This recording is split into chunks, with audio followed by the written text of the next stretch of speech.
देखिए दंड प्रक्रिया संहिता 1973 अध्याय 19।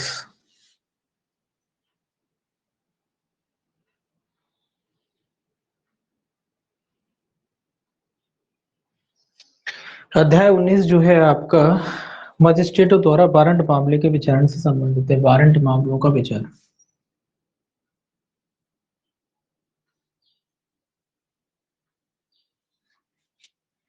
का विचारण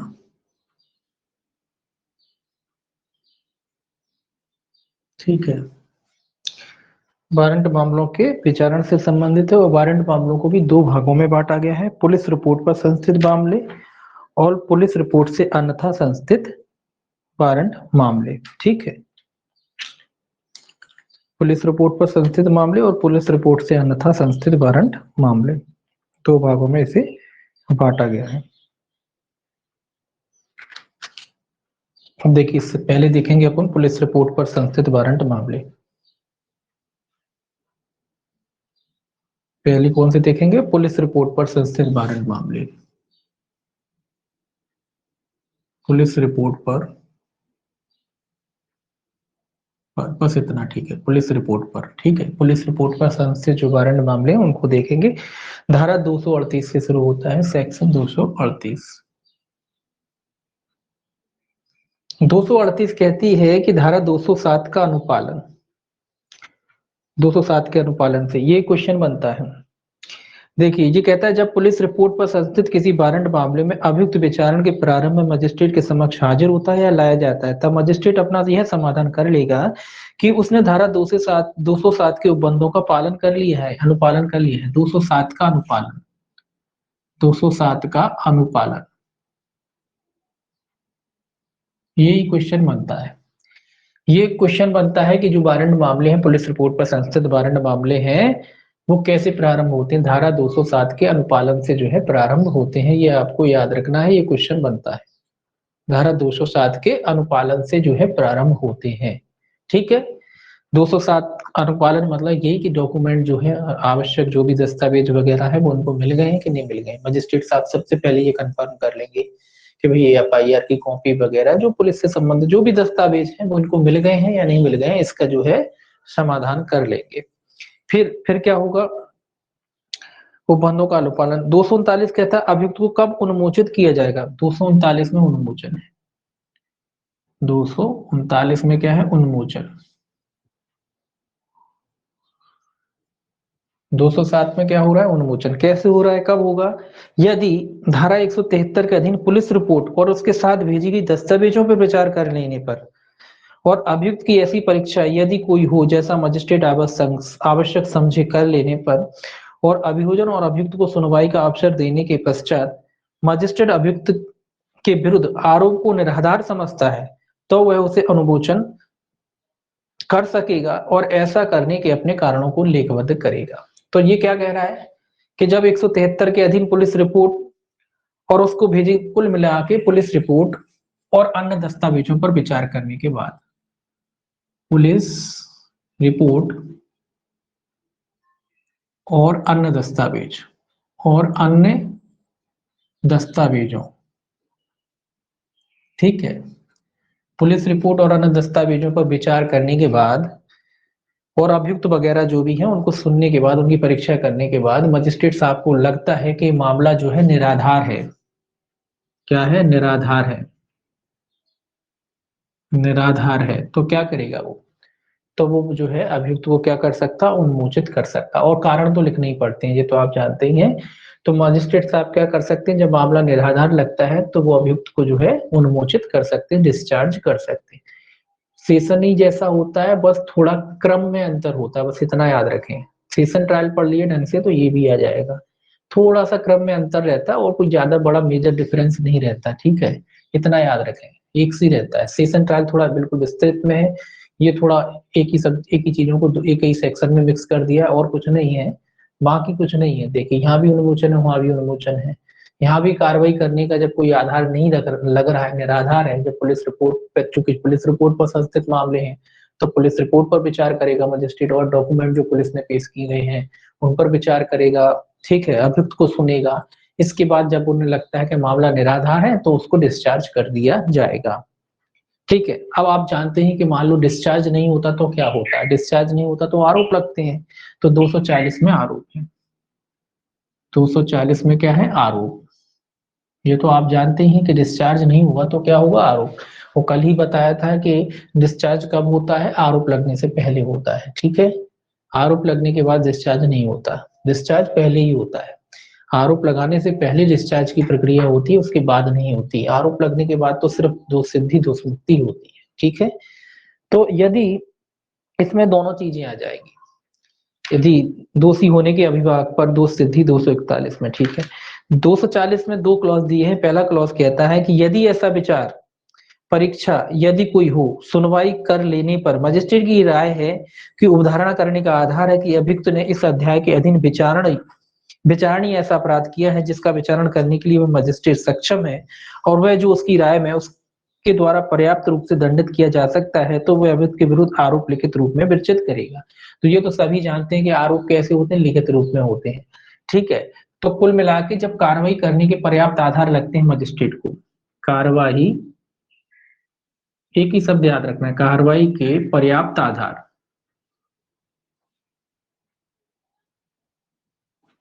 आधार, अगर कार्रवाई करने के पर्याप्त आधार लगते हैं तो मजिस्ट्रेट साहब क्या करेंगे, लिखित में आरोप लगाएंगे जब उनको लगता है कि उस मामले का विचारण करने के लिए वो सक्षम है और जो है सक्षम दंडादेश वो देने में, मतलब दंडादेश देने में भी सक्षम है। तो वो क्या करेंगे, वो जो है आरोप को विरचित करेंगे लिखित रूप में। दूसरा कहता है जब आरोप अभियुक्त को पढ़कर सुनाया जाएगा और समझाया जाएगा। दूसरी बात इसी में आ गई कि आप जो आरोप, तो आप जानते हैं कि जब आरोप मजिस्ट्रेट साहब लगाते हैं तो अभियुक्त को पढ़कर जो है सुनाया जाता है और समझाया जाता है और उससे पूछा भी जाता है। क्या पूछा जाता है, उससे ये पूछा जाता है कि भैया आप अपना दोषी होना अभिभाव करते हो, मतलब आप अपना दोष स्वीकार करते हो या विचारण चाहते हो। ठीक है, विचारण चाहते हो या दोष स्वीकार करते हो, ये उससे पूछा जाएगा। आरोप लगाने के बाद तुरंत ही पूछा जाता है। आरोप जब लिखित रूप में लगा दिए जाते हैं तो आरोपी से पूछा जाता है क्या विचारण चाहते हो या आप दोष अपना स्वीकार करते हो। अब बात आती है कि अगर वो दोष स्वीकार कर लेता है, 241 241 कहता है दोषी होने के अभिभाग पर दोष सिद्धि। तो ये तो आप जानते हुए कि दोषी होने का अभिभाग, सीधा लिख लीजिए, दोषी होने का अभिभाग।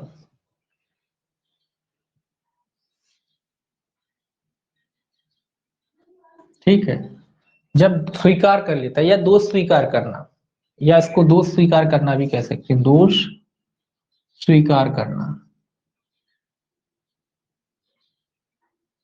ठीक है, दोष स्वीकार कर लिए तो क्या कर सकता है, जैसा सेशन ट्रायल में सेम वही बात लिखी है, कोई अलग नहीं लिखा है। यदि अभियुक्त दोषी होने का अभिवचन करता है तो मजिस्ट्रेट उस अभिभाग को लिखबद्ध करेगा और उसके आधार पर उसे स्वविवेक के अनुसार क्या कर सकता है, दोष सिद्ध कर सकता है। उसके अभिभाग पर, सीधा याद रखें, उसके अभिभाग पर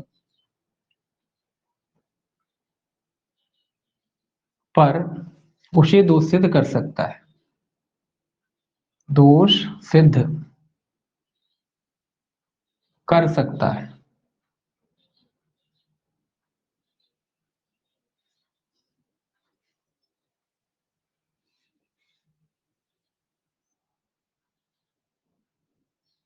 ठीक है, कर सकता है मतलब न्यायालय करेगा जरूरी नहीं है, ये न्यायालय, इसमें भी न्यायालय का विवेक है, करना चाहे तो कर सकता है, उसमें कोई कमी नहीं है, कोई दिक्कत नहीं। ठीक है, अगर कोई व्यक्ति अपना दोष स्वीकार कर लेता है तो उस आधार पर मजिस्ट्रेट उसको दोष सिद्ध कर सकता है। ठीक है, करेगा ये जरूरी नहीं कि करेगा ही, ऐसा कुछ नहीं। मजिस्ट्रेट को लगता है कि नहीं हम तो ट्रायल करेंगे तो ट्रायल भी कर सकता है। अब मान लो अगर कोई व्यक्ति जो है दोषी होने का अभिभाग नहीं करता, यानी दोषी होने को वो कह देता है मैं तो विचारण चाहता हूँ, या कुछ नहीं बोलता है ना, खामोश रहता है, या मजिस्ट्रेट को लगता है कि विचारण करना चाहिए, तो क्या करेगा मजिस्ट्रेट, अभियोजन के लिए साक्ष्य होगा। फिर सेक्शन सबसे पहले किसका साक्ष्य होता है, अभियोजन का। तो अभियोजन का साक्ष्य 242 में है, अभियोजन का साक्ष्य।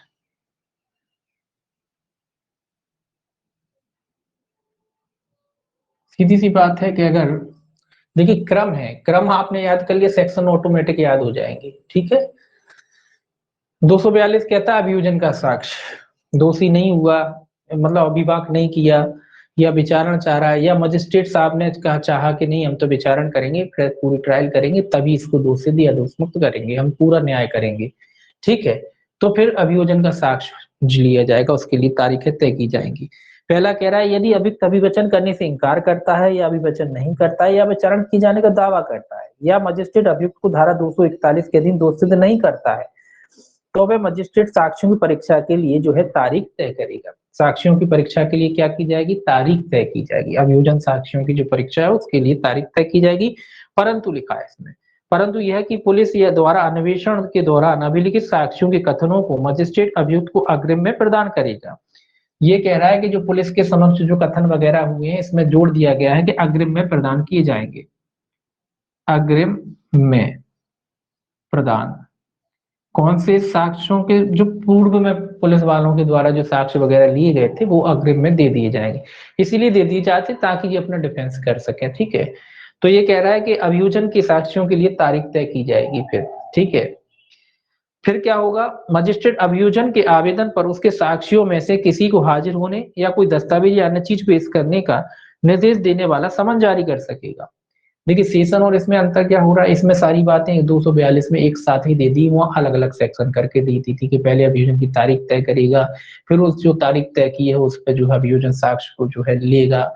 लेकिन यहाँ जो है 242 में ही पूरी बातें इकट्ठी दे दी, बस अंतर इतना है। देखिए ये दूसरा क्या कह रहा है, जब अभियोजन साक्ष्य के लिए जो तारीख तय कर ली तो उसके बाद क्या होगा, हाजिरी के लिए सीधी बात है समन हाजिरी या दस्तावेजों को पेश करने के लिए समन वगैरह जारी करेगा, समन जारी करेगा। समन मतलब सूचना, किसके लिए जारी की जाएगी, या तो किसी व्यक्ति की हाजिरी के लिए होता है समन, या कोई दस्तावेज डॉक्यूमेंट होगा उसको पेश करने के लिए होगा, तो ये तो लिखना नहीं है पुनः, है ना। तो समन जारी करेगा जैसी भी आवश्यकता हो, किसी व्यक्ति को बुलाना हो, है ना, किसी साक्षी को बुलाना, सॉरी किसी साक्षी को बुलाना हो या किसी डॉक्यूमेंट को पेश कराना हो, तो फिर उसके लिए जो है न्यायालय क्या करेगा, समन जारी कर सकता है। आगे कहता है ऐसी नियत तारीख पर मजिस्ट्रेट ऐसा सब साक्ष्य लेने के लिए अग्रसर होगा जो अभियोजन के समर्थन में पेश किया जाए। तो फिर जब समन कर दिया गया है, उनको बुला भी लिया गया है, तो अभियोजन के समर्थन में जो भी साक्ष्य, जो भी तारीख तय की थी मजिस्ट्रेट ने, उस तारीख को उसका क्या लिया जाएगा, साक्ष्य लिया जाएगा।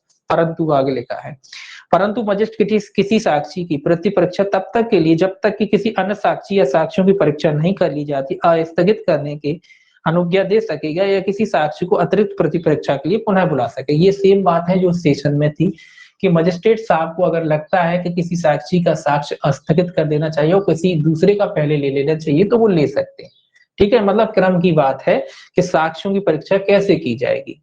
तो साक्ष्यों की परीक्षा जो है मजिस्ट्रेट साहब जो है अपने हिसाब से ले सकते हैं, उनको अगर लगता है कि किसी का पहले लेना चाहिए, किसी का बाद में लेना चाहिए, या किसी का पहले हो चुका है दोबारा लेना चाहिए, तो वो अपने हिसाब से मामले की परिस्थितियों को देखते हुए एडजस्टमेंट कर सकते हैं, ठीक है। वही बात यहाँ भी लिखी है, ठीक, अपने हिसाब से मजिस्ट्रेट साहब ले लेंगे। अब अभियोजन का साक्ष्य हो गया, तो अभियोजन के साक्ष्य के बाद क्या होगा, फिर डिफेंस का साक्ष्य होगा, प्रतिरक्षा का साक्ष्य होगा। 243 243 में ये क्या है, किसका साक्ष्य, प्रतिरक्षा का साक्ष्य, प्रतिरक्षा का साक्ष्य। अभियोजन के साक्ष्य विवाद के समय किसका साक्ष्य होता है, प्रतिरक्षा का, डिफेंस का साक्ष्य होता है। तो डिफेंस का साक्ष्य 243 में है। ये कह रहा है तब अभियुक्त से अपेक्षा की जाएगी कि वे अपनी परीक्षा आरंभ करे और अपना साक्ष्य पेश करे, और यदि अभियुक्त कोई लिखित कथन देता है तो मजिस्ट्रेट उसे अभिलिखित करेगा। सेम वही बात है, इसमें सेंटेंस में कोई दिक्कत नहीं है, जैसे थे वैसे ही है। सेक्शंस अलग अलग हो जाते हैं, बाकी ट्रायल में कोई दिक्कत ज्यादा कोई ऐसा नहीं है कि सेशन ट्रायल कोई स्पेशल अलग से कोई ट्रायल हो रही है, ऐसा कुछ नहीं। देखिए आप प्रक्रिया लगभग एक सी नजर आती है ना, कोई थोड़े मोटे अंतर रहते, बाकी कोई नहीं है, क्रम वही है, तरीका वही है, ठीक है। तो प्रतिरक्षा का साक्ष्य कह रहा है कि डिफेंस का साक्ष्य लिया जाएगा, तब जो पहले जो है आपका जो अभियोजन का जो साक्ष्य हो गया उसके बाद जो है मजिस्ट्रेट साहब जो है अभियुक्त से अपेक्षा करेंगे कि वो अपने बचाव में जो भी प्रतिरक्षा जो है साक्ष्य आरंभ करना चाहता है वो कर सकता है। अगर ये लिखित में देता है तो क्या करेंगे, मजिस्ट्रेट साहब उसके साक्ष्य को क्या करेंगे, लेखबद्ध करेंगे और फाइल में जो है अभिलेख में उसको लगाया जाएगा, लेखबद्ध करके फाइल में अभिलेख में लगाया जाएगा। आगे कहता है दूसरा क्लॉज, यदि अभियुक्त अपनी प्रतिरक्षा प्रारंभ करने के पश्चात मजिस्ट्रेट से आवेदन करता है कि वे परीक्षा या प्रतिरक्षा के या कोई अन्य चीज या दस्तावेज पेश करने के प्रयोजन के लिए हाजिर होने की किसी साक्ष्य को विवश करने के लिए कोई आदेशिका जारी करे, तो मजिस्ट्रेट ऐसी आदेशिका जारी करेगा जब तक कि उसका सेम वही बात है कि अगर कोई अभियुक्त किसी व्यक्ति को पेश कराना चाहता है, किसी साक्षी को पेश कराना चाहता है, किसी दस्तावेज को पेश कराना चाहता है और वो न्यायालय से चाहता है कि न्यायालय उसके लिए कोई आदेशिका यानी कि समन वगैरह जारी करे, तो वो समन वगैरह जारी करा सकता है। लेकिन ये समन तब जारी नहीं किया जाएगा या ये आदेशिका तब जारी नहीं की जाएगी जब न्यायालय को लगता है कि ये बेवजह से जो है समन जारी करा रहा है या मामले को डिले कराना चाहता है, मामले में विलंब कराना चाहता है या कार्रवाइयों में इससे जो है रुकावट वगैरह पैदा होगी तो इनकार करेगा। अन्यथा जो है न्यायालय क्या करेगा, उस जिस व्यक्ति को भी ये पेश कराना चाहता है उसके लिए या डॉक्यूमेंट को पेश कराना चाहता है उसके लिए न्यायालय द्वारा जो है समन जारी किया जा सकता है। परंतु लिखा है, परंतु जब अपनी प्रतिरक्षा आरंभ करने के पूर्व अभियुक्त ने किसी साक्ष्य की परीक्षा कर ली है, ये याद रखें, या उसे प्रतिरक्षा करने का अवसर मिल चुका है, तब ऐसे साक्षी के हाजिर होने के लिए इस धारा के अधीन तब तक विवश नहीं किया जाएगा जब तक मजिस्ट्रेट का यह समाधान नहीं हो जाता कि ऐसा करना न्याय के हित के प्रयोजन के लिए आवश्यक है। ये एक कंडीशन जोड़ती है कि अगर पहले जो अभियुक्त था किसी साक्षी की परीक्षा कर चुका, पूर्व में परीक्षा हो चुकी है और फिर वो दोबारा उसे बुलाना चाहता है, तो ये कह रहा है कि सामान्यतः उसे नहीं बुलाएंगे अगर न्याय हित में आवश्यक ना हो। मतलब उसको जब कुल मिला के साक्षियों के लिए कि साक्षियों को जबरन परेशान नहीं किया जाएगा। अगर पहले साक्ष्य हो चुका है, पहले उसकी परीक्षा हो चुकी है तो उनको जबरन परेशान नहीं किया जाएगा। हाँ, अगर न्याय हित में मजिस्ट्रेट को लगता है कि नहीं उसको दोबारा बुलाना चाहिए, तभी वो जो साक्षी पहले जो परीक्षा हो चुकी है जिस साक्षी की उसको बुलाया जाएगा, अन्यथा नहीं बुलाया जाएगा। तो न्याय हित में मजिस्ट्रेट साहब आवश्यक समझते हैं तभी बुलाएंगे, अन्यथा नहीं बुलाएंगे। ठीक। तीसरा कहता है, मजिस्ट्रेट उपधारा 2 के अधीन किसी आवेदन पर किसी साक्षी को समन करने के पूर्व यह अपेक्षा कर सकता है कि विचारण के प्रयोजनों के लिए हाजिर होने में उस साक्षी द्वारा किया जाने वाला उचित व्यय न्यायालय में जमा किया जाए। ये व्यय की बात कह रहा है कि भाई जब साक्षियों को आप बुलाओगे तो उनके जो खर्चे होते हैं खर्चे जमा करा समन, ये तो आप जानते हैं कि भाई न्यायालय जब भी समन जारी करता है खर्चे जमा कराता है। तो यहाँ भी वो कह रहा है कि न्यायालय जब आप कोई अभियोजन वगैरह चाहता है कि किसी को बुलाया जाए तो वो क्या करेगा, खर्चे वगैरह जो है जमा करा लेगा। ठीक है, खर्चे वगैरह जो है जमा करा ली जाएगी। एक मिनट,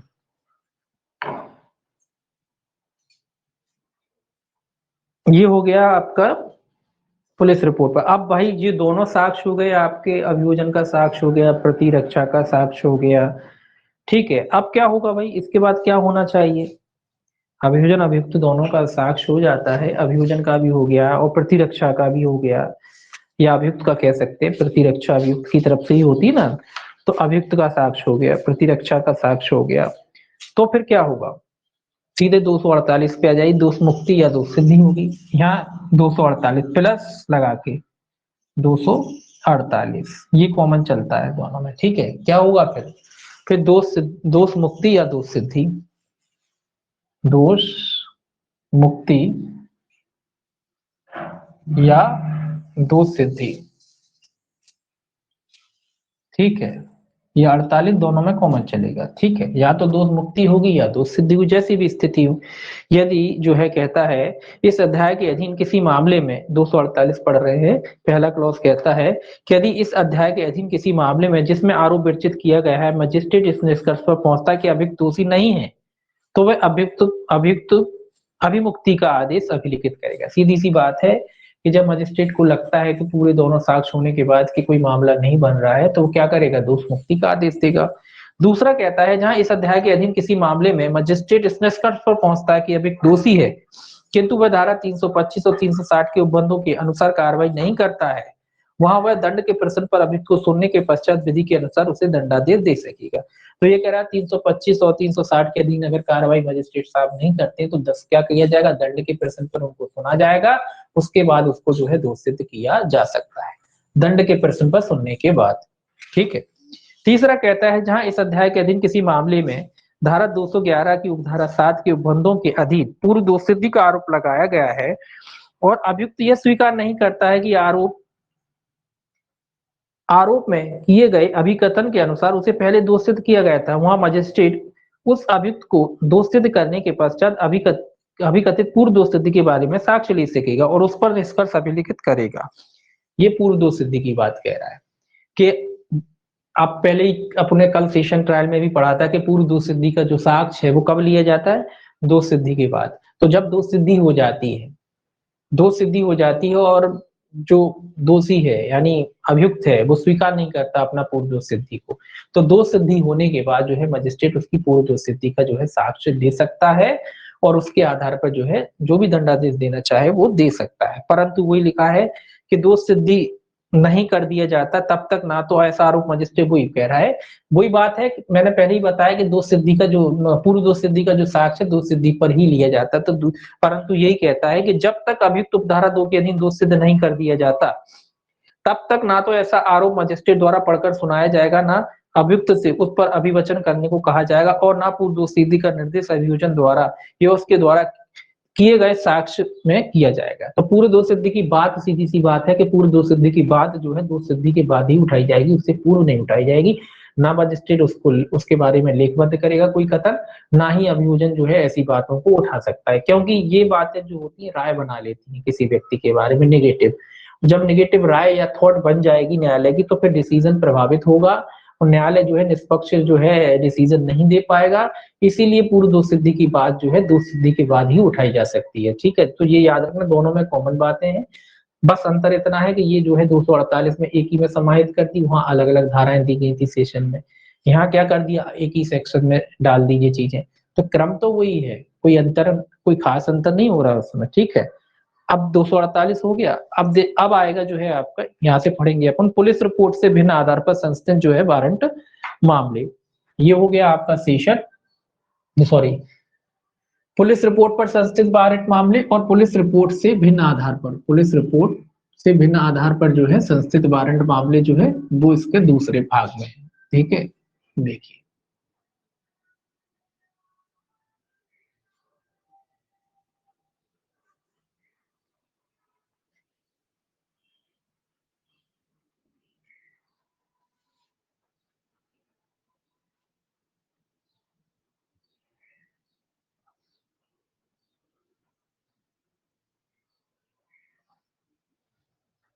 पुलिस रिपोर्ट से भिन्न आधार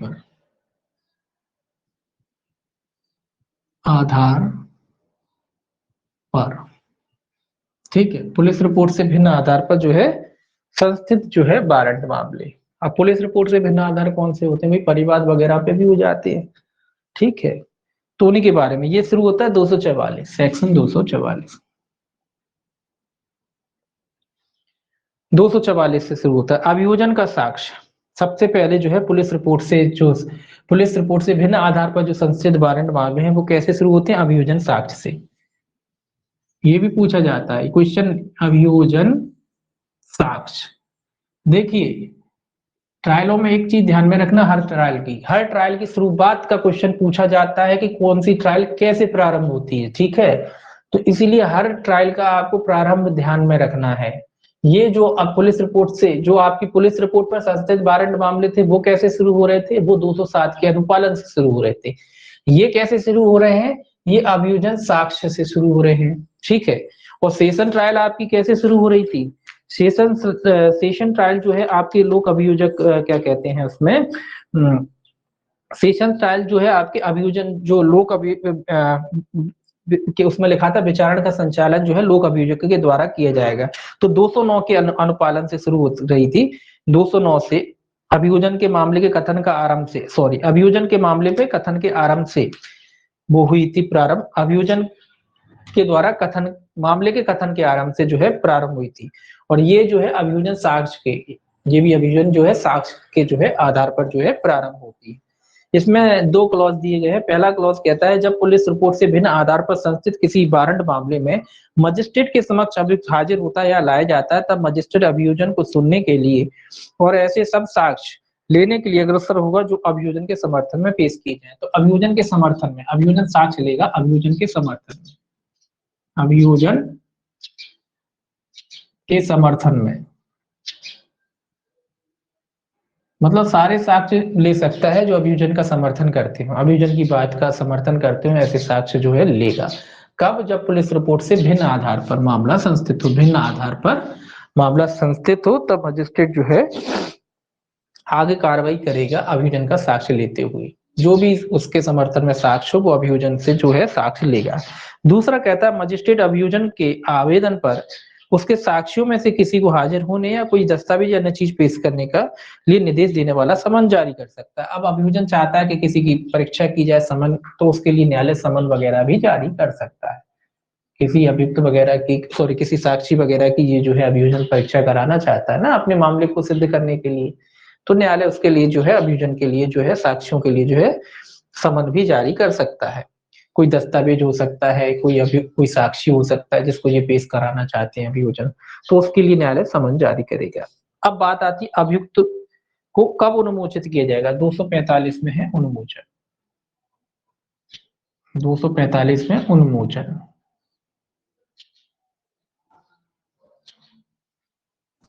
उन्मोचन तो आप जानते हैं कि जब मामला नहीं बनेगा तो न्यायालय क्या करेगा? उन्मोचन। इसमें लिखा है यदि धारा 244 में निर्दिष्ट सब साक्ष्य लेने पर, 244 मतलब अभियोजन साक्ष्य लेने के बाद, निर्दिष्ट सब साक्ष्य लेने पर मजिस्ट्रेट का उन कारणों से जो लिखबद्ध किए जाएंगे यह विचार कि अभियुक्त के विरुद्ध कोई ऐसा मामला सिद्ध नहीं हुआ है जो अखंडित रहने पर उसकी दोषसिद्धि के लिए समुचित आधार हो, तो मजिस्ट्रेट उसको उन्मोचित कर देगा। इस धारा की कोई बात मजिस्ट्रेट को मामले के किसी पूर्वोत्तर प्रक्रम में अभियुक्त को उस दशा में उन्मोचित करने से निवारित करने वाली ना समझी जाएगी जिसमें ऐसा मजिस्ट्रेट ऐसे कारणों से जो लिखबद्ध किए जाएंगे यह विचार करता है कि आरोप निराधार है। दोनों वजह हैं। ये कह रहा है कि अभियोजन का जो साक्ष्य ले लिया गया है, अभियोजन के साक्ष्य लेने के बाद मजिस्ट्रेट को लगता है कि मामला नहीं बनता है, सीधी बात है मामला नहीं बनता है,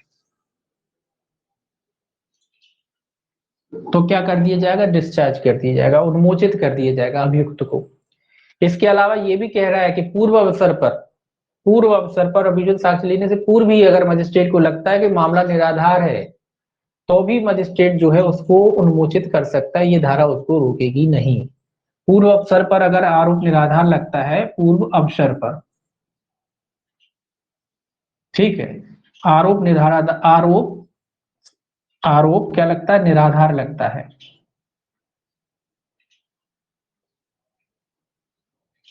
तो भी मजिस्ट्रेट साहब जो है उन्मोचन का आदेश दे सकते हैं। ये याद रखना है कि पूर्व अवसर पर अगर आरोप निराधार लगता है तो उसके आधार पर भी जो है मजिस्ट्रेट साहब जो है क्या कर सकते हैं? छोड़ सकते हैं, उन्मोचन कर सकते हैं। ठीक है, उन्मोचन का आदेश जो है मजिस्ट्रेट के साहब के द्वारा जो है दिया जा सकता है। उन्मोचन का जो साक्ष्य के आधार पर जो है मजिस्ट्रेट साहब जो है उन्मोचन का आदेश जो है दे सकते हैं। अब देखिए क्या कहता है, प्रक्रिया जहां भी उन्मोचित नहीं होता है, ये बताइए, उन्मोचन की बात हो गई। अब उन्मोचन अगर नहीं हुआ है तो क्या प्रक्रिया अपनाई जाएगी? 246 प्रक्रिया, 246 में प्रक्रिया है। काय की प्रक्रिया? जब उन्मोचन नहीं होता तो आगे की प्रक्रिया इसमें बताई गई है। ये कहता है यदि ऐसा साक्ष्य ले लिए जाने पर या मामले के किसी पूर्वतन प्रक्रम में मजिस्ट्रेट की राय की ऐसी उपधारणा करने का आधार है कि अभियुक्त ने इस अध्याय के अधीन विचारणीय ऐसा अपराध किया है जिसका विचारण करने के लिए वह मजिस्ट्रेट सक्षम है और जो उसकी राय में उसके द्वारा पर्याप्त रूप से दंडित किया जा सकता है, तो अभियुक्त के विरुद्ध आरोप लिखित रूप में विरचित करेगा। तो क्या करेगा? आरोप लगाएगा, आरोप लिखित रूप में, लिखित में। जब मजिस्ट्रेट को लगता है कि भी कार्रवाई करने का पर्याप्त आधार बन रहा है, तो मामला बनता प्रतीत होता है और मजिस्ट्रेट को ये भी लगता है कि मेरे द्वारा जो है उस मामले का विचारण भी किया जा सकता है और मैं उसे जो है उचित दंड भी दे सकता हूं, तो वो जो है लिखित में आरोप क्या करेगा? विरचित करेगा। फिर क्या करेगा? दूसरा क्लॉज कहता है तब है आरोप अभियुक्त को पढ़कर सुनाया जाएगा और समझा जाएगा और उससे पूछा जाएगा क्या वह दोषी होने का अभिवाद करता है अथवा अपनी प्रतिरक्षा चाहता है।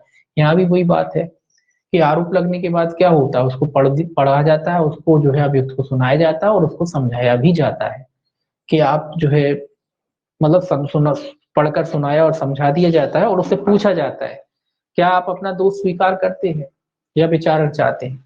तो वही बात कह रहा है कि उससे पूछा जाएगा, पढ़ के सुना दिया जाएगा, समझा दिया जाएगा और उससे पूछ लिया जाएगा क्या आप दोष स्वीकार करते हैं या अपना विचारण चाहते हैं। ठीक है, यदि अभियुक्त दोषी होने का अभिवचन करता है तो आप जानते हैं इसी में ये सारी चीजें एक ही सेक्शन में आ गए। आरोप पढ़कर सुनाया जाएगा और समझा जाएगा। दोषी होने का अभिभाग करता है, दोषी होने का अभिभाग पर दोष सिद्धि।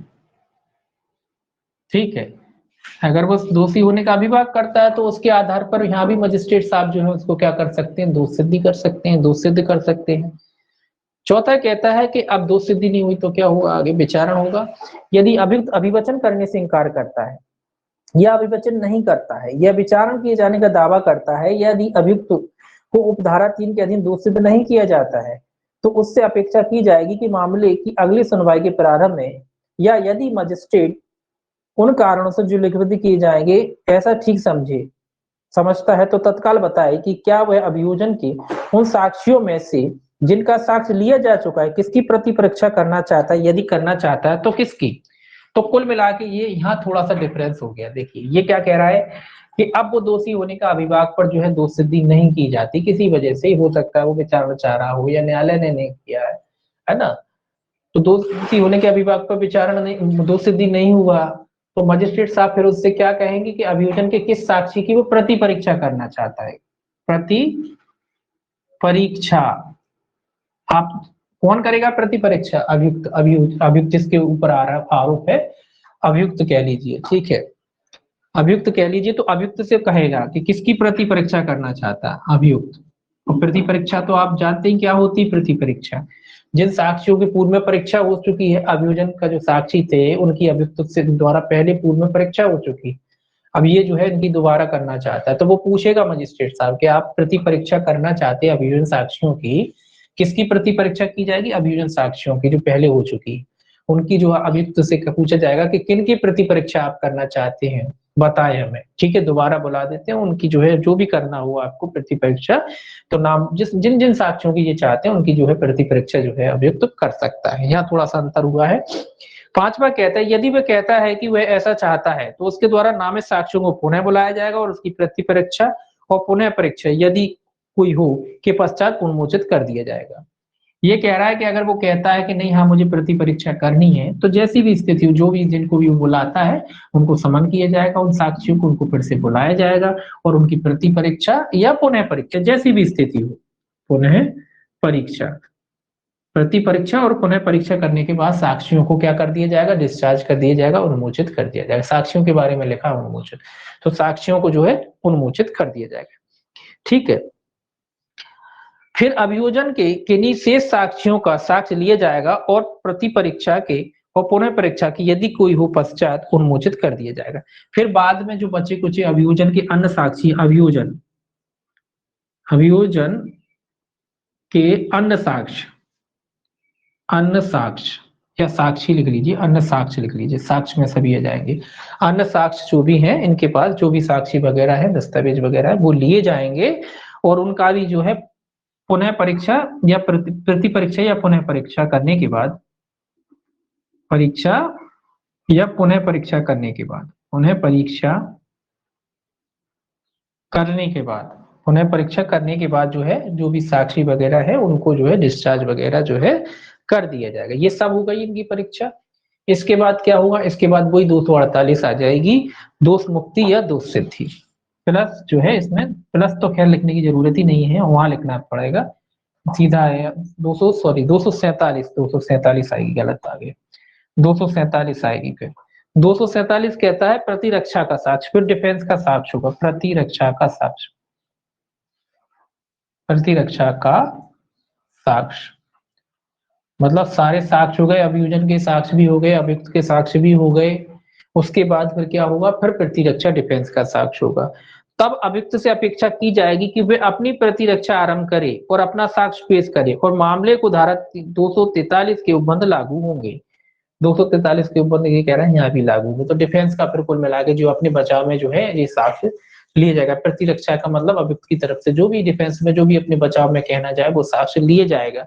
जब डिफेंस का साक्ष्य हो जाएगा, अभियोजन का पहले हो ही गया है, डिफेंस का भी हो गया है, इनने प्रति परीक्षा पुनः परीक्षा भी कर ली है, तो फिर क्या होगा, फिर दोष मुक्ति या दोष सिद्धि होगी 248 में।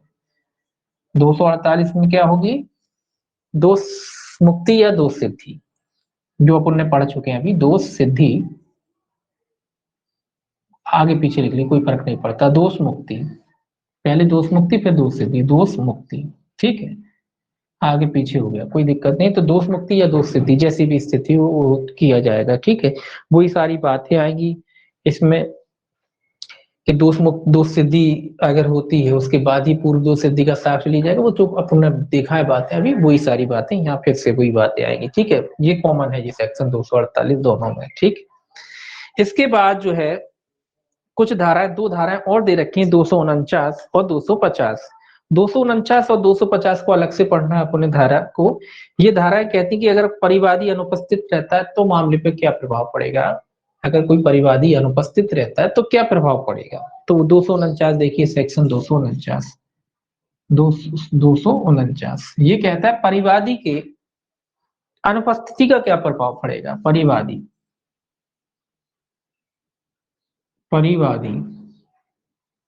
ये इंपॉर्टेंट है वैसे देखना, इसमें दो क्वेश्चन बन जाते हैं। परिवादी की अनुपस्थिति क्या मतलब है इसका, इसका मतलब ये है कि जो शिकायत करता था वही उपस्थित नहीं है। शिकायत करता था, जिसने शिकायत करी थी कि पुलिस रिपोर्ट से भिन्न आधार पर संस्थित वारंट मामले हैं, अब जिसने शिकायत की थी वही उपस्थित नहीं, तो क्या करेगा, तो क्या जो है कार्रवाई पर असर पड़ेगा। ये कहता है जब कार्रवाई परिवाद पर संस्थित की जाती है और मामले की सुनवाई के लिए नियत किसी दिन परिवादी अनुपस्थित है और अपराध का विधिपूर्ण समन किया जा सकता है या वह संज्ञेय अपराध नहीं है, तब मजिस्ट्रेट इनमें इसके पूर्व किसी भी बात के होते हुए आरोप के विरचित किए जाने के पूर्व किसी भी समय अभियुक्त को स्वविवेक अनुसार उन्मोचित कर सकता है। तो याद रखेंगे ये क्या कह रहा है, इसी पे क्वेश्चन बनता है। ये कह रहा है कि जब परिवादी जो है, मामला परिवाद पर है और परिवादी जो है उपस्थित नहीं है, जब तारीख तय थी उस तारीख को वो नहीं आता, सुनवाई की जो तारीख है अनुपस्थित रहता है, और अपराध का विधिपूर्ण समन किया जा सकता है। मतलब अपराध कैसा, समन योग्य है। अपराध कैसा है, समन योग्य है। समन योग्य है, ऐसा कोई अपराध है जिसका समन किया जा सकता है, राजीनामा किया जा सकता है, ऐसा अपराध है, सीधी सी बात है, ठीक है। समन योग्य है या वो संज्ञेय अपराध, या फिर जो है संज्ञेय अपराध नहीं है। दूसरा, संज्ञेय अपराध नहीं है। इन दो शब्दों को याद रखना है, एक तो मामला समन योग्य होना चाहिए, दूसरा संज्ञेय अपराध नहीं होना चाहिए। ये दो बातें याद रखना है कि अगर मामला समन योग्य है मतलब राजीनामा हो सकता है, ऐसा मामला है, दूसरा मामला संज्ञेय नहीं है, ठीक है। ये दो शब्द याद रखना। तो मजिस्ट्रेट क्या करेगा, तब मजिस्ट्रेट इसमें इसके पूर्व किसी बात के होते हुए आरोप के विरचित किए जाने के पूर्व किसी भी समय अभियुक्त को स्वविवेक अनुसार क्या कर सकता है, उन्मोचन कर सकता है। क्या होगा उसका, उन्मोचन,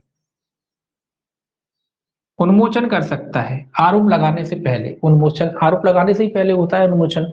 तो जब मामला समन योग्य है या संज्ञेय अपराध नहीं है, तो ऐसे मामले में क्या होगा, अगर परिवादी अनुपस्थित है, उस परिवादी की अनुपस्थिति की बात कर रहे हैं, तो क्या होगा, उन्मोचन होगा। इसको ध्यान में रखना है, ध्यान में इसीलिए रखना है कि इस पे क्वेश्चन बनता है कि उन्मोचन होगा, दोष मुक्ति होगी, ऐसे क्वेश्चन बनता है। तो आपको याद रखना है ऐसे मामले में क्या होगा, उन्मोचन होगा। परिवादी की अनुपस्थिति में जो है, अगर परिवादी अनुपस्थित है और मामला समन योग्य है और संज्ञेय अपराध नहीं है, तो दोष मुक्ति नहीं होगी, क्या होगा, उन्मोचन होगा, डिस्चार्ज होगा, ठीक है। तो यहाँ रखें, याद रखें कि उन्मोचन होगा, दोष मुक्ति नहीं होगी, ठीक है। तो इसमें कंफ्यूजन नहीं होना है। अगर समन योग्य मामला है और संज्ञेय अपराध नहीं है तो क्या होगा, उन्मोचन होगा, ठीक है। और अगर मान लो मामला संज्ञेय है और समन योग्य नहीं है, तो फिर नहीं होगा उन्मोचन, ठीक है। यहाँ याद रखें समन योग्य और संज्ञेय अपराध है, ये दो कंडीशन में ही जो है उन्मोचन होगा। अगर अपराध कैसा है, समन योग्य है, स्वविवेक अनुसार क्या कर सकता, उन्मोचित कर सकता, डिस्चार्ज कर सकता। तो इस पे क्वेश्चन बनता है, याद रखना इसको। अब देखिए 250 कहता है उचित कारण के बिना अभियोग के लिए प्रतिकर, ये कह रहा है झूठी शिकायत कर दिया आपने, झूठा अभियोग लगा दिया, तो प्रतिकर है 250 में प्रतिकर, सेक्शन 250 में जो है प्रतिकर है। किसके लिए प्रतिकर है? जो झूठा आपने शिकायत की उसके लिए प्रतिकर, उचित आधार ही नहीं थे, कोई आधार नहीं थे, चले गए शिकायत कर आए, तो उसके लिए। अब इसमें भी देखिए, इसमें भी ये भी एक दो चीजें इसमें बनती हैं। पहला क्लॉज कहता है इसमें, यदि परिवार पर या पुलिस अधिकारी या मजिस्ट्रेट को की गई इत्तला पर संस्थित किसी मामले, दोनों बातें हैं, परिवार पर या पुलिस अधिकारी या मजिस्ट्रेट को की गई इत्तला पर संस्थित किसी मामले में मजिस्ट्रेट के समक्ष एक या अधिक व्यक्तियों पर मजिस्ट्रेट द्वारा विचारणीय किसी अपराध का अभियोग है और वह मजिस्ट्रेट जिसके द्वारा मामले की सुनवाई होती है सब अभियुक्तों को या उनमें से किसी को उन्मोचित या दोषमुक्त कर देता है। मतलब दो चीजें हो गई, या तो उन्मोचन हो गया या दोष मुक्ति हो। जी, आप प्रतिकर कब पा सकते हो? जब उन्मोचन कर दिया हो या दोष मुक्ति। उन्मोचन कर दिया मजिस्ट्रेट साहब ने या दोष मुक्ति कर दी, दोष मुक्ति, ठीक है, उन्मोचन हो गया है या दोष मुक्ति हो गई, किसी भी आधार पर मामला हो, मजिस्ट्रेट सम एक या व्यक्तियों को जो है उन्मोचित या दोष मुक्त कर देता है और उसकी यह राय है कि उसके या उनमें से किसी के विरुद्ध अभियोग लगाने का कोई उचित कारण नहीं था, तो वह मजिस्ट्रेट उन्मोचन या दोष मुक्ति के अपने आदेश द्वारा यदि वह व्यक्ति जिसने परिवाद या इत्तला पर अभियोग लगाया गया था उपस्थित है तो उससे अपेक्षा कर सकेगा कि तत्काल कारण दर्शित करे कि वह उस अभियुक्त को, या जब ऐसे अभियुक्त एक से अधिक हो तो उनमें से प्रत्येक को या किसी को प्रतिकर क्यों ना दे, अथवा यदि ऐसा व्यक्ति उपस्थित नहीं है तो हाजिर होने और उपयुक्त रूप से कारण दर्शित करने के लिए उसके नाम समन जारी किए जाने का निर्देश दे सकेगा। तो ये कह रहा है कि जब मजिस्ट्रेट साहब को लगता है और मजिस्ट्रेट साहब ने किसी व्यक्ति को, किसी भी जिसके खिलाफ आरोप लगाता है उस व्यक्ति को उन्मोचित कर दिया या दोष मुक्त कर दिया है आरोपी को, तो मजिस्ट्रेट साहब को ये लगता है कि नहीं, जो जिसने किसी ने भी इसकी शिकायत की थी वो निराधार थे, वो कारण गलत थे, तो मजिस्ट्रेट साहब अगर वो उपस्थित है जिसने शिकायत की थी, फरियादी जिसे कहते हैं, तो उसको वहीं की वहीं जो कह सकता है कि भाई आप पे जुर्माना क्यों ना लगाया जाए, मतलब आपसे कोई जो है प्रतिकर क्यों ना लिया जाए। अगर नहीं उपस्थित है तो समन करके बुला लिया जाएगा, फिर उससे कारण पूछे जाएंगे कि आपसे जो है प्रतिकर क्यों ना लिया जाए, आपने जो शिकायत की बिल्कुल आधार निराधार शिकायत थी, कोई सिर पैर ही नहीं था उसका और आपने शिकायत कर दी, तो आपसे प्रतिकर क्यों ना वसूला जाए, तो कारण दर्शित करेगा, कारण पूछे जाते हैं सबसे पहले, तो इनसे भी जो है कारण पूछे जाएंगे। आगे कहता है दूसरा क्लॉज, मजिस्ट्रेट ऐसे कोई कारण जो ऐसा परिवादी या इत्तला देने वाला दर्शित करता है विलिखित करेगा और उस पर विचार करेगा, और यदि उसका यह समाधान हो जाता है कि अभियोग लगाने का कोई उचित कारण नहीं था तो जितनी रकम का जुर्माना करने के लिए वह सशक्त है उससे अनधिक उतनी रकम का जितनी वह अब निर्धारित करे प्रतिकर ऐसे परिवादी या इत्तला देने वाले अभियुक्त को या उनमें से किसी को या किसी को दिए जाने का आदेश ऐसे कारणों से लिखबद्ध कर सकेगा या दे सके। ये कह रहा है कि जब इनको कारण दर्शित करने के लिए कहा, इनने कारण दर्शित कर लिए, कारण दर्शित करने के बाद मजिस्ट्रेट अपनी राय बनाएगा और उस राय के आधार पर जितना भी प्रतिकर देने के लिए मजिस्ट्रेट जो है सक्षम है, उस आधार पर जो है मजिस्ट्रेट क्या कर सकता है, प्रतिकर निर्धारित कर सकता है। अगर मजिस्ट्रेट को लगता है इनके कारण सुनने के बाद भी वो संतुष्ट नहीं होता है तो वो जो है प्रतिकर की रसीद तय कर सकता है। तीसरा कहता है मजिस्ट्रेट उपधारा 2 के अधीन प्रतिकर दिए जाने का निर्देश देने वाले आदेश द्वारा यह अतिरिक्त आदेश दे सकेगा कि वह व्यक्ति जो ऐसा प्रतिकर देने के लिए आदिष्ट किया गया संदाय में व्यतिक्रम होने पर 30 दिन से अनधिक की अवधि के लिए सादा कारावास भोगेगा। ये भी याद रखें, ये इंपॉर्टेंट है, 30 दिनों का सादा कारावास। ये कह रहा है कि मजिस्ट्रेट ये भी अतिरिक्त में लिख देगा, सजा दे सकता है कि अगर आपने प्रतिकर जमा नहीं किया तो ऐसे में जो है आपको 30 दिन तक का सादा कारावास भोगना पड़ेगा। जो भी प्रतिकर जो मजिस्ट्रेट सामने तय किया गया, अगर आप नहीं जमा कराते न्यायालय में या प्रतिकर नहीं देते उस व्यक्ति को जिसकी आपने जो है परिवाद किया था झूठा, तो आपको 30 दिनों का जो है सादा कैसा जो भोगना पड़ेगा, कारावास भोगना पड़ेगा। तो ये भी इंपॉर्टेंट है, याद रखें, इस पे भी क्वेश्चन बनता है कि अगर कोई व्यक्ति प्रतिकर नहीं देता तो कितने दिन का कारावास भोगेगा, 30 दिनों का भोगेगा। कैसा होगा, सादा होगा, क्योंकि केवल प्रतिकर के लिए है ना, तो सादा कारावास, 30 दिनों का सादा कारावास भोगेगा, ऐसा मजिस्ट्रेट आदेश में लिख सकता है। चौथा कहता है जब किसी व्यक्ति को धारा 3 के अधीन कारावास दिया जाता है तब दंड संहिता कि धारा 68 और 69 के ऊपर जहां तक हो सके लागू होंगी। ये वही बात कह रहा है कि जुर्माने की रकमें जो अपन पढ़ते हैं ना कि जुर्माने की रकम अगर मान लो उसको मजिस्ट्रेट साहब ने जुर्माना सजा दी, वो पैसे का जुर्माना दिया है, प्रतिकर दिया है, तो जितनी रकम अगर मान लो आधी जमा कर देता है तो वही 30 दिन का 15 दिन में छूट जाएगा। वही जो पैमाने यहाँ भी जो है लागू होंगे। आगे लिखा है इस धारा के अधीन प्रतिकर देने के लिए जिस व्यक्ति को आदेश दिया जाता है, ऐसे आदेश के कारण उसे अपने द्वारा किए गए किसी परिवार या दी गई किसी इत्तला के बारे में किसी सिविल दांडिक दायित्व से छूट नहीं दी जाएगी, परंतु अभियुक्त व्यक्ति को इस धारा के अधीन दी गई कोई रकम उसी मामले से संबंधित किसी पश्चातवर्ती सिविल वाद में उस व्यक्ति के लिए प्रतिकर अधिनिर्णित करते समय हिसाब में ली जाएगी। ये बात ध्यान में रखना है। ये क्या कह रहा है कि यहाँ प्रतिकर मान लो आपके खिलाफ कोई ने झूठा वाद दाखिल कर दिया, ठीक है, और यहाँ न्यायालय ने मान लो आपको कोई कंपनसेशन दिला दिया, प्रतिकर दिला दिया, तो ये कह रहा है कि ये धारा आपको रोकेगी नहीं। जिस व्यक्ति ने झूठी आपके खिलाफ जो है शिकायत दर्ज कराई थी उसके खिलाफ आप सिविल वाद ला सकते हो, आप मानहानि का वाद ला सकते हो उसके खिलाफ। ये कह रहा है कि ये धारा उसको रोकेगी नहीं। ऐसा नहीं हुआ कि आप ये कहे सिविल न्यायालय ये कहे कि नहीं साहब आपने प्रतिकर वहां ले लिया था तो अब सिविल वाद नहीं लाओगे। आप सिविल वाद ला सकते हो, उसकी मानहानि के लिए, आपकी जो मानहानि हुई है उसके लिए आप क्या कर सकते हो, सिविल वाद दाखिल कर सकते हो। लेकिन वो कह रहा है लेकिन सिविल न्यायालय जब भी प्रतिकर का निर्धारण करेगा, मान लो मानहानि का आपने बात किया और मानहानि के बाद में सिविल न्यायालय ने जो भी प्रतिकर तय किया उसमें से यहाँ जो प्रतिकर आपने वसूल किया है उसको माइनस कर दिया जाएगा, उसको समायोजित कर लिया जाएगा। ठीक है, ये ध्यान में रखना है।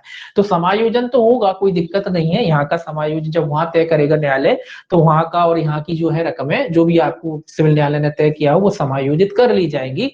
लेकिन ये धारा जो है आपके सिविल राइट को नहीं रोकेगी।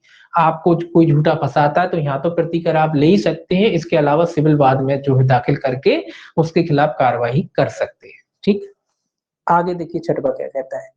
छठवा कहता है कोई परिवादी या इत्तला देने वाला जो द्वितीय वर्ग मजिस्ट्रेट द्वारा उपधारा 2 के अधीन 100 रुपए से अधिक प्रतिकर देने के लिए आदेश किया गया है, उस आदेश की अपील ऐसे कर सकेगा मानो वह परिवादी या इत्तला देने वाला ऐसे मजिस्ट्रेट द्वारा किए गए विचार में दोष सिद्ध किया गया। अपील के बारे में कहता है कि कोई परिवादी या इत्तला देने वाला जो सेकंड क्लास मजिस्ट्रेट द्वारा उपधारा 2 के अधीन 100 रुपए से अधिक प्रतिकर देने के लिए आदेश किया गया है तो वो उसकी अपील कर सकता है। 100 रुपए से अधिक का अगर सेकंड क्लास मजिस्ट्रेट द्वारा जो परिवादी से जो है क्या किया गया है, प्रतिकर देने का आदेश दिया गया, अगर उसे लगता है गलत है तो उस आदेश की वो अपील कर सकता है।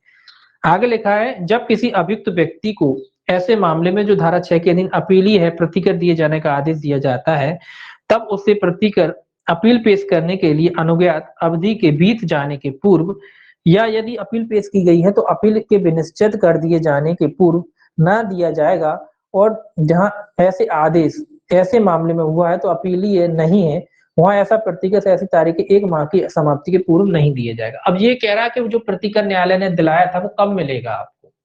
तो पहले तो कह रहा है कि भाई अगर देखिए जो परिवादी था जिसको न्यायालय ने प्रतिकर देने का, अब वो भी अपील, उसको भी राइट है, तो अगर उसको न्यायालय ने प्रतिकर देने का आदेश दिया तो वो भी अपील कर सकता है ना, राइट है ना उसको, तो वो भी अपील कर सकता है। तो ये कह रहा है कि या तो अपील का समय बीत जाए, अपील का समय बीत जाए, उसके बाद जो समय बीत जाए तब दिया जाएगा वो प्रतिकर आपको मिलेगा। मतलब दूसरा दूसरा अगर अपील कर दी है तो उसका निपटारा के बाद, अपील के निपटारे के बाद, अपील के निपटारे के बाद, तारे के बाद अगर अपील कर दी गई है तो फिर अपील का निपटारा होगा, उसके बाद ही आपको प्रतिकर की रकम मिलेगी। तीसरा अगर अपील होती ही नहीं है तो 1 माह, तो फिर 1 माह, 1 माह की समाप्ति के पूर्व अपील नहीं होती, अगर कोई मामला ऐसा है कि अपील नहीं होती तो 1 माह की समाप्ति से पूर्व, मतलब 1 माह के भीतर भीतर जो है, 1 माह के भीतर भीतर, ये 3 कंडीशन है। अपील का समय बीत जाए उसके बाद अगर अपील नहीं करता तो, या फिर अपील में कर दी है तो अपील का निपटारा हो जाए उसके बाद, और अगर अपील नहीं होती किसी मामले में तो 1 माह के भीतर जो है उसको प्रतिकर की रकम दिलाई जाएगी। ये समय अवधि है। ठीक है, इस पे भी क्वेश्चन बनते हैं, ध्यान में रखना तीनों पे। ठीक है, यहाँ पे भी बनता है, इस पे भी बनता है। आगे लिखा है, इस धारा के उपबंध समन मामलों और वारंट मामलों दोनों में लागू होंगे। इसका जो क्लॉज कहता है कि ये जो बात है, ऐसा नहीं है कि ये धारा 200, ये पे इस पे भी क्वेश्चन बनता है, समन और वारंट दोनों में लागू होती है, समन वारंट। तो याद रखना ये जो है धारा, ये भी क्वेश्चन बनता है कि ये धारा किन मामलों में लागू होती है, समन वारंट दोनों मामलों में ये धारा जो है लागू होती है। समन मामला हो चाहे वारंट मामला हो, दोनों ही मामलों में ये धारा लागू होती है, ये आपको इसमें जो है देखना है। ये हो गया आपका वारंट ट्रायल। उसके बाद जो है समन ट्रायल है, ये अपन कल देखेंगे। समन ट्रायल, समन मामलों का विचारण कल देखा जाएगा, और संक्षिप्त विचारण, ठीक है। संक्षिप्त और समन दोनों कल एक ही साथ देखेंगे, दोनों ट्रायल एक साथ देखेंगे, समन और संक्षिप्त, ठीक है। चलिए आज के लिए इतना ही, इसको पढ़िएगा घर पे। क्रम में थोड़ा सा डिफरेंस है और थोड़ा सा अंतर यहाँ आया, बस कोई ज्यादा खास अंतर नहीं है, इतना बड़ा ऐसा नहीं है कि भाई बड़ा बहुत बड़ा महान अंतर हो, ऐसा कोई छोटा सा माइनर से अंतर है। तो यहाँ थोड़ा सा देखना है, बाकी क्रम सबका एक ही होता है, लगभग एक ही होता है, थोड़े छोटी मोटी चीजों का अंतर रहता है, कोई बड़ा मेजर कोई डिफरेंस नहीं होता है, ठीक है। तो क्रम याद रख लेंगे, सेक्शन वाइज याद रखना है और कुछ नहीं याद रखना है, ठीक है। ये हो गया आपका वारंट जो है पुलिस रिपोर्ट पर भिन्न आधार पर या वारंट मामलों में विचारण, तो वारंट मामलों का विचारण है। उसके बाद जो है समन मामलों का पढ़ेंगे। एक क्वेश्चन और आता है कि विचारण की दृष्टि से मामलों को कितने भागों में बांटा गया है। किसी को पता है कि विचारण की दृष्टि से मामलों को कितने भागों में बांटा गया है? कोई बता सकता है कि विचारण की दृष्टि से मामलों को कितने भागों में बांटा गया है? कोई देगा जवाब जिसको पता हो कि विचारण की दृष्टि से मामलों को कितने भागों में बांटा गया है। अभी एक तरीके से ये विचारण पढ़ रहे हैं, तो कितने भागों में बांटा गया है? कोई किसी को पता हो तो बताए।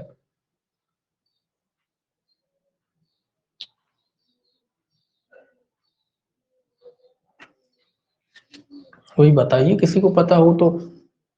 किसी को तो पता होगा कि विचारण की दृष्टि से मामलों को कितने भागों में बांटा गया है।